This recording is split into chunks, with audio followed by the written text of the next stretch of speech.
五姑子部落文化健康站于111年3月16日在河中活动中心办理开站典礼。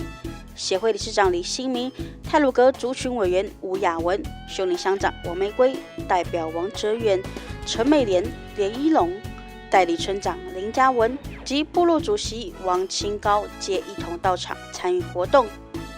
我们的目标是一部落一个文件站，这也是我自己当一个普行科长的自我期许，也是想要朝的一个目标。我们一起来照顾我们的老人家。好，那很多的工作其实都大家一定要团结。好，很多的工作一定才会顺顺利利。好，最后祝福大家身体健康、平安喜乐哈！欢迎老板来。秀林乡公所近年致力社福活动，除积极辅导部落成立11间部落文件站外，同时部落关怀访视团队所推动的社福网络服务政策，至今已完成协助与转介乡内遭遇急难与弱势群体近8000余件。